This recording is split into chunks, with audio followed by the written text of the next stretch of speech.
Grant Holloway burst out laughing before my slide even finished loading. The chart froze halfway across the screen exposure paths. Partner entities, red flags, and that was enough for him. He leaned back in his chair, laughing openly, not even trying to hide it. "Oh, come on," he said, waving a hand. "This is why nobody likes risk people.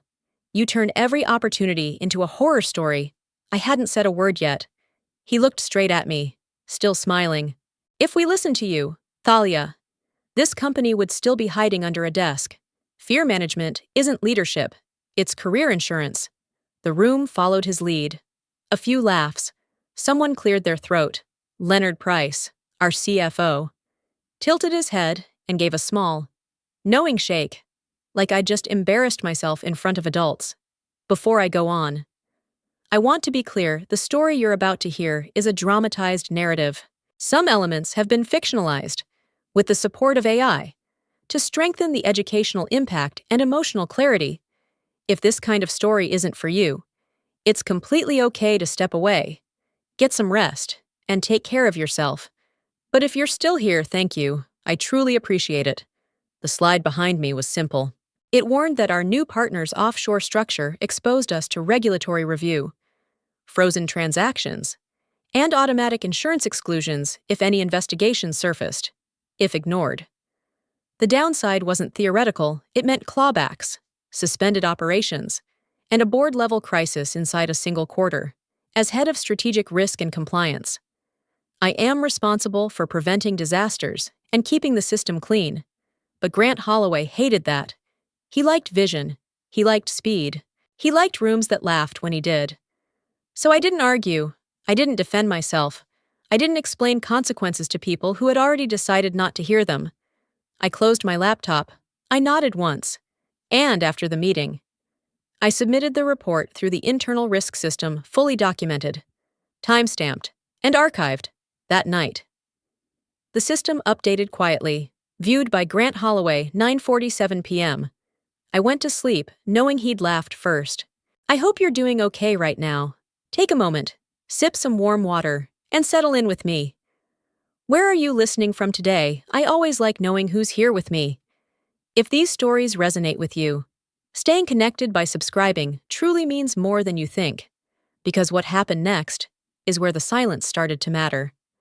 I learned early that saving a company rarely earns applause. It usually earns silence.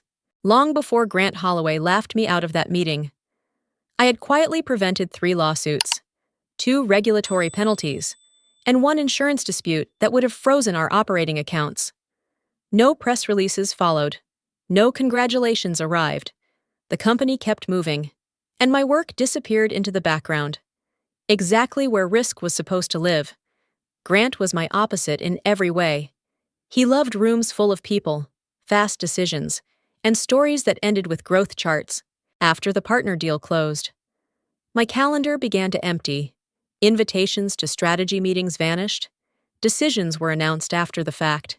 Never before, when I asked questions, I was told to trust leadership. When I raised concerns, I was labeled cautious, then inconvenient. Still, I did my job. Every warning went through the proper channels. Each memo followed policy, referenced precedent, and outlined consequences in plain language. If the partner triggered an investigation, we faced automatic insurance exclusions, delayed settlements, and a compliance review that would not be kind. I didn't dramatize it. I documented it. The more I wrote, the quieter the responses became. Emails went unanswered. Conversations ended quickly. Grant stopped making eye contact in hallways. Leonard Price started calling my department a cost center during budget reviews, smiling as if it were harmless. Then, one afternoon, the system answered for them. A notification appeared beneath my latest report, generated automatically. Without emotion or commentary, it didn't argue or explain. It simply recorded reality. High risk, executive acknowledgement logged. I stared at the screen, feeling the weight settle in. I wasn't being ignored anymore. I was being overruled, and the system had noticed. That distinction would matter later, even if no one admitted it yet then. By the time the system labeled my last warning as acknowledged, the company had already chosen its hero. The partner's name flooded industry headlines, praised as innovative and exactly what our growth story needed. Inside the building, doubt became unfashionable. Anyone who raised it was treated like they had missed the future entirely. Grant Holloway leaned into the spotlight. A few days later, he appeared on a popular business podcast, relaxed and smiling, talking about perfect alignment and shared DNA. He described the partnership as inevitable, as if the numbers had personally approved him. Listening from my office, I recognized the tone. It wasn't strategy, it was infatuation. That was when caution turned into isolation. I went back to the data, slowly, methodically. The surface looked fine, almost too fine. But beneath it, the structure told a different story. Subsidiaries stacked inside subsidiaries. Ownership traced through jurisdictions chosen for distance, not efficiency. Cash moved in loops before settling, creating just enough complexity to blur responsibility when questions arrived. None of it was illegal by itself. That was the point. It was designed to become untraceable under pressure. I stayed late, rebuilding transaction paths and control chains, knowing what would happen if regulators followed that money. Our exposure wouldn't be limited. It would multiply, dragging us into reviews, insurance disputes, and reputational damage we couldn't contain. So I wrote a supplemental report. It was precise, restrained, and unemotional. I documented the structure, the flow, and the scenarios leadership avoided. Then I submitted it through the same internal risk system, trusting process over persuasion. This time, the system spoke quietly. Monica Feldman downloaded the report. She was our chief legal officer, a careful presence who rarely spoke and never wasted words. When she read something, the risk was real enough to matter. She said nothing. No reply. No clarification. No request to escalate. That silence landed harder than any dismissal. It meant the risk had been seen, weighed, and set aside. I closed the file, saved my notes, and understood the shift. Being heard was no longer necessary. Being documented was enough. At this point, do you feel something is about to happen? I didn't hear the order in a meeting. It came later, quietly. When Grant Holloway asked me to step into his office and close the door behind me, he didn't sit. He stood by the window, arms crossed, looking down at the street like the answer might be moving past below. "Let's stop documenting hypotheticals," he said. Not angry, not loud, casual enough to sound reasonable. I understood immediately. He wasn't questioning my analysis. He was telling me to remove it from the record. No paper trail, no timestamps, no reminders that risk had been named before it arrived. I kept my voice steady. I nodded once. I said nothing. Compliance teaches you when silence is safer than argument. So does survival. I went back to my desk and did exactly what my role required. Not what Grant wanted. I reviewed every open warning, every partner note, every flagged exposure. I tightened language. I removed speculation. I documented only verifiable structure, flow, and consequence. Then I locked them. The system allowed it. Audit controls existed for this reason. When leadership chose to override risk, the warnings didn't disappear. They froze. Each report was sealed, time-stamped, and preserved. No edits, no deletions, no reinterpretations later. The records became fixed points in time, immune to revision. Pressure followed. Invitations stopped entirely. My budget was questioned line by line. Leonard Price suggested my team be restructured for efficiency. Grant stopped acknowledging me in hallways. I remained professional, cold, precise. I answered what I was asked, and nothing more. Inside, the tension compressed. I wasn't fighting anymore. I was containing. Late one evening, after the building emptied, I opened the audit dashboard one last time. A status update had appeared automatically across every flagged report. Audit trail status, read only. I leaned back and exhaled slowly. From that moment forward, the story could no longer be rewritten. It could only be replayed. That knowledge settled heavily, not as relief, but as pressure, because systems remember longer than people, and patience, once documented, eventually forces consequences no one can outrun inside organizations like ours forever. I first felt it early one morning, scrolling through my phone before work. A foreign regulator had opened an inquiry into our partner's regional operations. The headline was cautious, almost polite, but my stomach tightened anyway. Investigations never start loud, they start precise. By the time I reached the office, the news had already reached the board. An emergency call was scheduled, and Grant Holloway took control of the room before anyone else could speak. "No exposure," he said calmly. "This has nothing to do with us." He spoke the words like a shield, and several directors visibly relaxed. I didn't. I had seen this pattern before.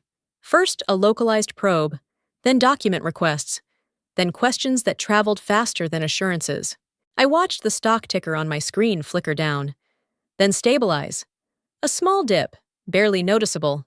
Enough to be dismissed, enough to be remembered later. Grant framed the situation as noise. He blamed foreign politics, overzealous regulators, bad timing. I stayed quiet, listening, measuring each sentence against the records I had already sealed. My role wasn't to contradict him anymore. It was to observe, personally. I hated this part, the waiting, the space between warning and consequence. It creates doubt. Even when you know you're right, it makes you wonder if caution was excessive, if silence might have been safer. Experience had taught me otherwise. After the call ended, I returned to my desk and opened the risk dashboard. I didn't touch anything. I didn't need to. The system had already reacted. A new process had triggered automatically, based on predefined thresholds we had put in place years earlier. Partner risk review initiated. I sat there for a long moment, feeling the tension sharpen into something colder. The company could still deny exposure publicly. Internally, though, the machinery had begun to turn, quietly and without permission. That was the moment I stopped hoping and started counting outcomes ahead. I woke up to the vibration of my phone rattling across the nightstand. Not an alarm, but a flood. Missed calls stacked on the screen until the number stopped changing. 58. All from Grant Holloway. I stared at it without urgency, noticing how calm my breathing was, how quickly the shock settled into something colder. I didn't answer. I didn't decline. I set the phone face down and sat at the edge of the bed, letting the moment finish forming. When executives call like that, it's never to apologize. It's to regain control they assumed would always be there. Coffee first, shower, routine matters when pressure spikes. By the time I opened my laptop, the world had already moved without me, overnight. The automated audit package had been finalized and distributed to the board. No commentary, no narrative framing, just records. I clicked into the system and read what it had sent. Every warning, every acknowledgement, every override. Timestamps lined up cleanly, indifferent to intent or tone. The title sat at the top, plain and unmistakable. Warnings reviewed, decisions recorded. That phrasing wasn't emotional, it wasn't accusatory, it was procedural, which made it devastating. It didn't say who was right, it only showed who knew and who chose. My phone vibrated again. I ignored it. Grant would keep calling until someone else answered for him. That was no longer my role. My responsibility had ended the moment the records locked and the board received them. There was a strange clarity in that realization. For weeks, I had been reacting, documenting, containing. Now the system was doing what it was designed to do, and my silence wasn't avoidance. It was alignment. I closed the laptop and finally checked the time. Morning light filled the room, steady and ordinary. Whatever panic was unfolding elsewhere, it wasn't mine anymore. Control had shifted, not through confrontation, but through patience and proof, and that shift was irreversible, whether anyone liked it or not then. If you're still here, you're probably as curious as I was back then. The boardroom felt different the moment I walked in. Not louder, quieter. The kind of quiet that means people already know something has gone wrong and are hoping language can still save them. Grant Holloway took the floor immediately. He stood near the screen, hands open, voice controlled but rushed. This situation escalated because of communication gaps. He said, information wasn't aligned across teams. It was impressive how smoothly responsibility became abstract. I stayed seated. My role was not to interrupt narratives anymore, as questions came in. Grant repeated the same phrases: misalignment, timing, regional noise. He spoke as if the issue were procedural, solvable with better meetings and clearer emails. Heads nodded. Slowly, uncertainly. Then the screen changed. The audit trail loaded without ceremony. No graphics, no commentary, just a chronological record, projected larger than any speech. My reports appeared first. Titles, dates, risk levels, then acknowledgments. Grant Holloway, viewed, time-stamped. Leonard Price, reviewed, approved.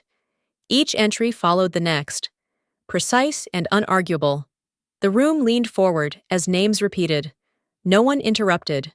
No one asked questions. The system didn't allow interpretation. It only displayed sequence. Grant stopped talking. His mouth opened once, then closed. For the first time. He wasn't leading the room. Leonard shifted in his seat. He adjusted his tie, then folded his hands, then unfolded them again. When a director asked about financial oversight, Leonard stared at the table, suddenly fascinated by the grain of the wood. He did not look up. I felt no satisfaction, only distance. This was not revenge. It was documentation reaching its natural conclusion. The pressure in the room thickened, not with anger, but with recognition. Everyone understood the same thing at the same time. Decisions had been made. They had been recorded. And now they belonged to the board, not to stories. I remained still as the meeting moved forward, knowing the screen had already done its work. Silence lingered long after the screen went dark for everyone. I thought the worst part was over when the board meeting ended. But the real collapse came quietly. Through an email no one could spin. The subject line was short and clinical. Sent from our D&O insurer. I opened it alone at my desk, already knowing what it would say. Coverage denied. The explanation followed in language stripped of emotion. Executive override of documented risk. Prior acknowledgement recorded. Exclusion triggered. There was no argument to be made. No appeal path suggested. The policy did exactly what it was designed to do when leadership ignored warnings they had formally received. Grant unraveled after that. He stormed into the hallway outside the conference rooms, voice raised, hands shaking, demanding calls be returned immediately. I had never seen him lose control. He had always believed confidence could bend outcomes. Now it failed him completely. He blamed legal, compliance, timing. Anyone who would listen. No one met his eyes. The denial traveled fast. Without coverage. Personal exposure replaced corporate insulation. Directors shifted in their seats. Advisors stopped speaking in hypotheticals. What had felt like a reputational problem hardened into a personal one. I stayed quiet, watching the consequences move exactly as predicted. There was no satisfaction in it, only gravity. Then Monica Feldman finally spoke. As chief legal officer, she chose her words carefully. Calm and unmistakable. She recommended interim governance oversight, citing fiduciary responsibility and risk containment. No names, no accusations, just process. The room accepted it without debate. That was the moment hope left Grant's posture entirely. He sank back into his chair, smaller than I had ever seen him. Systems don't argue. They conclude, and this one had finished speaking. I understood then that denial was never about truth. It was about delay. But delay only feeds systems more evidence. And evidence, once accumulated, doesn't shout. It waits, patiently, until leaders run out of room. Excuses, and protection. Nothing remains except consequences they insisted would never come eventually anyway. I read the exit memo before anyone spoke. It was brief. unemotional, and final. The way institutions prefer to end stories, they no longer want attached to their names. Grant Holloway's resignation was effective immediately. No farewell language, no gratitude, just a clean severing, approved unanimously. There was no drama in the room. That surprised me. I had expected anger, maybe relief. Instead, there was something colder. Resolution. Systems don't celebrate. They close files. Leonard Price was next. The board opened a formal inquiry into financial oversight and disclosure responsibility. He didn't protest. He nodded. Once. Like someone acknowledging gravity, watching him. I realized how quickly confidence evaporates when protection disappears. Russell Vane spoke only once. As chair, he asked for the complete audit log, all versions, all timestamps, without commentary or interpretation. He didn't debate facts. He didn't ask for summaries. He wanted the record exactly as it existed. That request mattered more than any speech. I felt an unexpected sense of calm, not triumph. Calm, justice. When it's structural, doesn't rush, it settles. I had imagined this ending as vindication. Instead, it felt like alignment, as if reality had finally caught up with documentation. Then the room shifted again. Russell turned to me and asked if I would oversee the redesign of our risk governance framework on an interim basis. The question wasn't flattering, it was practical. I accepted without hesitation. Some people think satisfaction comes from watching others fall. I don't. Satisfaction comes from knowing the system worked, that warnings weren't wasted, and that accountability didn't require shouting. As the meeting adjourned, I gathered my notes, aware that the story wasn't about exits at all. It was about what remained when denial finally ran out. In that moment, I understood leadership isn't charisma or volume. It is responsibility carried quietly until consequences arrive. The company would survive. Bruised but wiser, I remained seated, steady, knowing my work would continue. Unseen, necessary, and finally respected by those who had once laughed first. Time would take care of the rest, as systems always do. Without mercy or memory loss, I returned to my desk after the restructuring announcement, surprised by how ordinary everything felt. Departments were renamed, reporting lines redrawn, committees formed. The company spoke of renewal, resilience, lessons learned.